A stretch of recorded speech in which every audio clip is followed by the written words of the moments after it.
Crossed the wrong man, and now you're going to pay for it. That's not true, and you know it. This gravy's good tonight. Hush, it's getting good. I'm done playing games, Sue Ellen. Either you come clean or I will. You don't scare me. Wonder if they're going to... There is something about 1981 that stays with people who lived through it. The year Ronald Reagan took office, MTV launched, and the world felt like it was shifting into something new. If someone was there, they remember exactly what made that year so distinct. This was a time when America was emerging from the uncertainty of the late 1970s. Inflation was crushing families. Interest rates were astronomical. The hostages had just come home from Iran. The Space Shuttle Columbia launched for the first time, proving America could still achieve the impossible.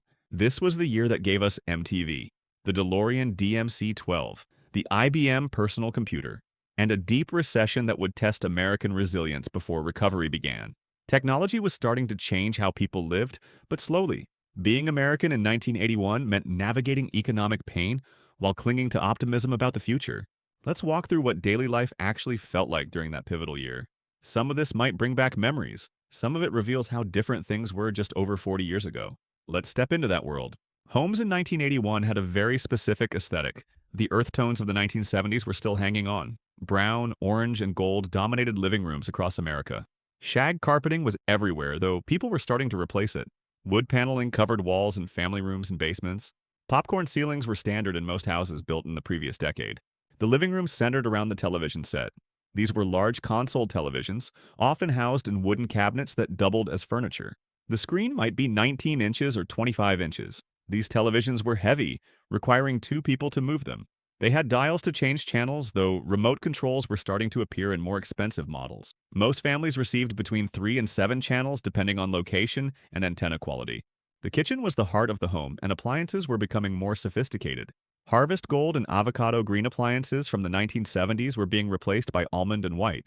Microwave ovens were becoming more common, though many families still viewed them with suspicion. Could radiation from these machines really be safe? Dishwashers were standard in newer homes, but still a luxury in older ones.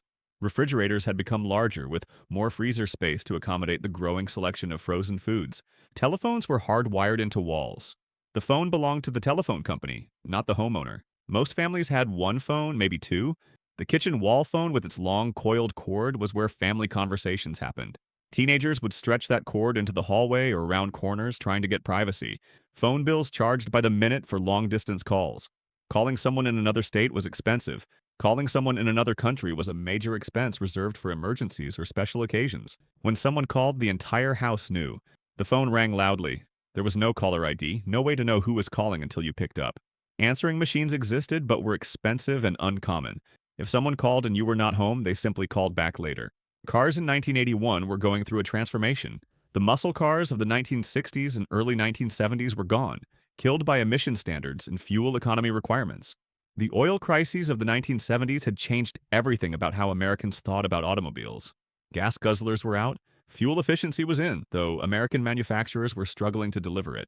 The DeLorean DMC-12 launched in 1981 with its distinctive stainless steel body and gull-wing doors. It promised to be the sports car of the future. The reality was less impressive. The car was underpowered, expensive, and plagued with quality problems.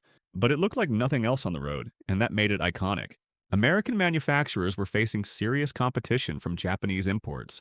Toyota, Honda, and Datsun were selling reliable, fuel-efficient cars that Americans wanted. The Honda Accord was becoming one of the best-selling cars in America. These Japanese cars started quickly in cold weather, did not rust as fast, and required less maintenance. American car companies were struggling to compete. Chrysler had nearly gone bankrupt and was saved by federal loan guarantees. Lee Iacocca had become CEO and was beginning the turnaround that would introduce the minivan later in the decade. General Motors was downsizing its cars, making them smaller and lighter. Ford was pushing the Escort as its answer to Japanese compacts. These domestic compacts were improving, but still lagged behind imports in reliability and build quality. Full-size American sedans were still being produced but were shadows of their former selves. The Chevrolet Caprice, Ford LTD, and Plymouth Grand Fury continued in production. These cars had V8 engines but produced a fraction of the horsepower that similar engines had made a decade earlier. Emission controls and fuel economy requirements had neutered American V8s. A 1981 Corvette produced just 190 horsepower from a 5.7-liter engine. A decade earlier, that same displacement would have produced over 300 horsepower. Driving in 1981 meant no GPS, no navigation systems, no way to know where you were except by reading maps and street signs. Getting lost was common.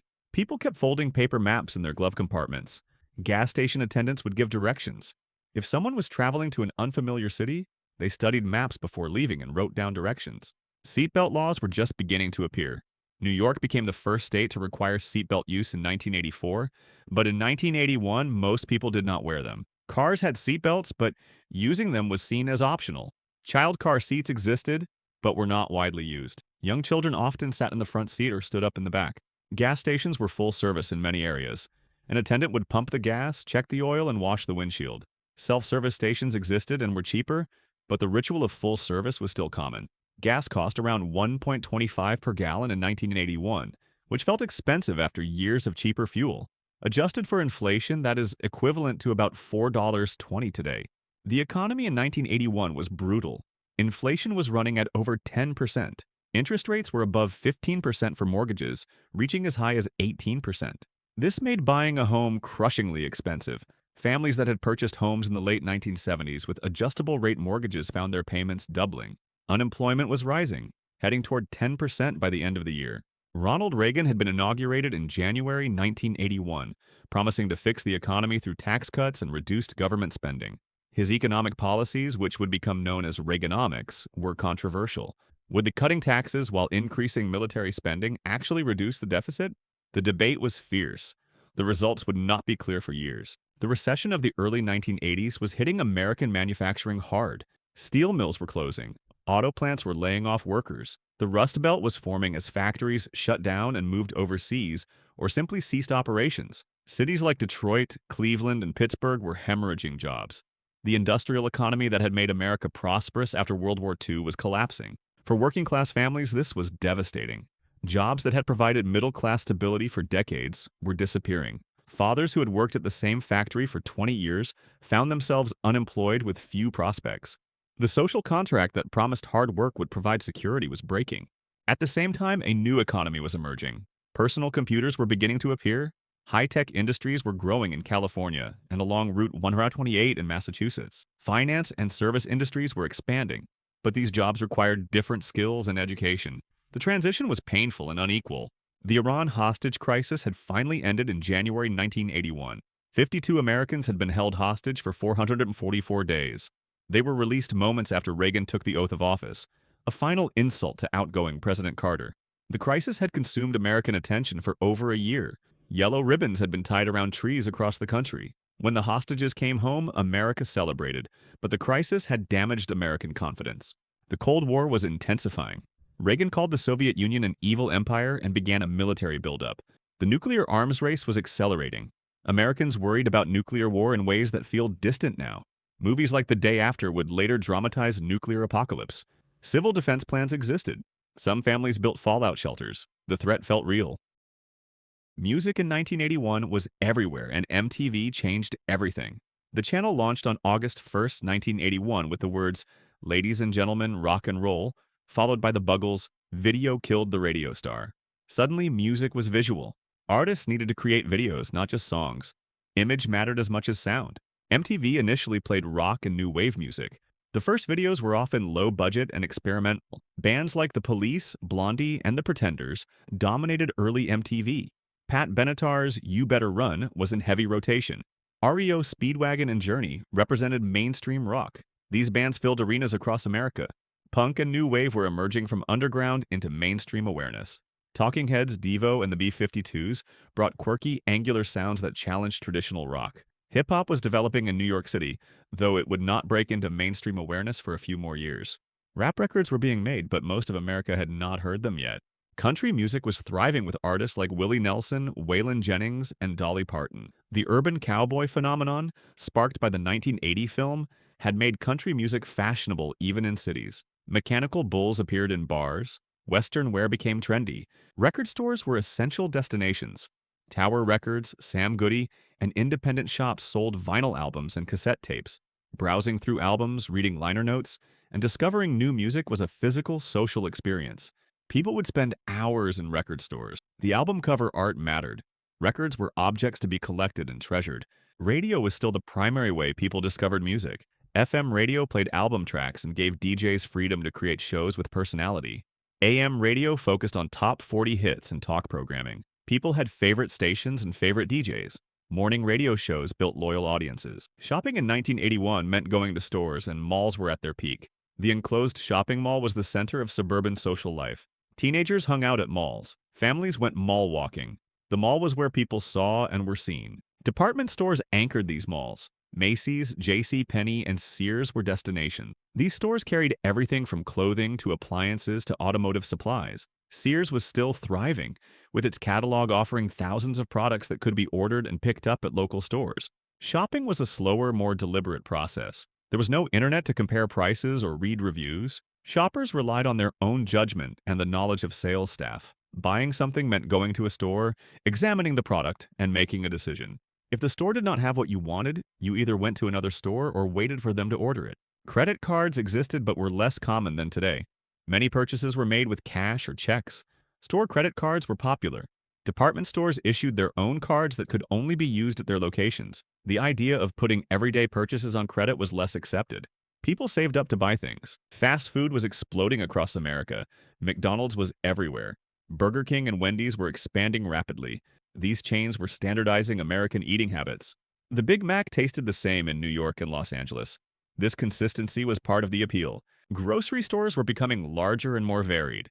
Supermarkets offered thousands of products. Frozen food sections had expanded dramatically.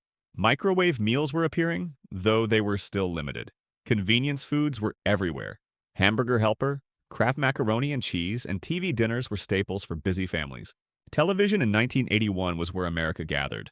The three networks, ABC, NBC, and CBS, dominated viewing. These networks controlled what America watched. Primetime was sacred. Families planned their evenings around television schedules. If a show aired at 8 p.m. on Thursday, that is when you watched it. There was no recording, no streaming, no watching on your own schedule. Dallas was the biggest show on television. The Who Shot J.R. Tillis cliffhanger from the previous season had drawn 83 million viewers, the highest-rated episode of a television show ever at that time. Dynasty was the other primetime soap opera capturing American attention. These shows presented visions of wealth and power that fascinated audiences during a recession. Hill Street Blues premiered in 1981 and changed television drama. The show was gritty, complex, and serialized in ways that television had not been before. It had ensemble casts, overlapping dialogue, and storylines that continued across episodes. Critics loved it, though ratings were initially modest. Sitcoms dominated comedy. Three's Company, The Jeffersons, and WKRP in Cincinnati drew huge audiences. These shows were broad, accessible, and family-friendly. They represented the mainstream of American comedy. Late-night television was changing. Johnny Carson ruled The Tonight Show. David Letterman launched his morning show in 1981, which would fail but lead to his late-night show the following year. Saturday Night Live was establishing itself as a cultural force, with a new cast including Eddie Murphy. Sports on television were essential. Monday Night Football was an American institution. Howard Cosell's voice was instantly recognizable. Wide World of Sports brought international competitions into American homes. Sports were regional in ways they are not now. People followed local teams because those were the games they could watch. Childhood in 1981 was different from today. Kids played outside without constant parental supervision. Parents sent children out in the morning with instructions to be home by dinner. Neighborhoods were filled with kids riding bikes, playing street hockey, and inventing games. There were no cell phones to check in. Parents trusted that kids would be safe. Saturday morning cartoons were essential. Kids woke up early to watch Scooby-Doo, The Smurfs, and Super Friends. These cartoons were events. There was no way to watch them at other times. If you missed Saturday morning, you missed them. Toys were simpler but deeply loved. Action figures like G.I. Joe and Star Wars characters were prized possessions. Board games like Monopoly, Risk, and Trivial Pursuit brought families together. Atari 2600 was revolutionizing home gaming, though the graphics were primitive by later standards. Games like Space Invaders and Asteroids were mesmerizing despite their simplicity. Arcades were social spaces. Pac-Man had launched in 1980 and was still everywhere in 1981. Donkey Kong arrived and became an instant classic. Kids would save quarters to spend afternoons at arcades. These were gathering places where teenagers competed for high scores and social status. What defined America in 1981 was transition and tension. The economy was struggling through recession and inflation. The confidence of the post-war decades felt shattered. But there was also optimism that things could get better. Reagan promised morning in America. Technology was beginning to offer new possibilities. MTV suggested culture was changing in exciting ways. The year had its challenges. Economic pain was real and widespread. The Cold War created anxiety, but Americans were resilient. Communities held together. Families found ways to cope. And beneath the difficulties, seeds of the coming boom were being planted. For those who lived through it, 1981 was a year of wood paneling and shag carpet, of MTV and malls, of recession and resilience. It was also a year when America was genuinely changing, moving from the industrial economy of the past toward the information economy of the future. The transition was difficult, but it was happening. For those with memories of this unique moment, there is always more history to explore. The early 1980s were years of transformation that shaped the America we know today. Understanding 1981 helps us understand how we got here. If you enjoyed this journey back to 1981, consider subscribing to explore more years and stories from the past. There is so much more to uncover about how Americans lived through the decades that built our modern world. Leave a comment sharing your own memories of 1981, or let us know what year you would like us to explore next. Your stories and suggestions help bring these histories to life.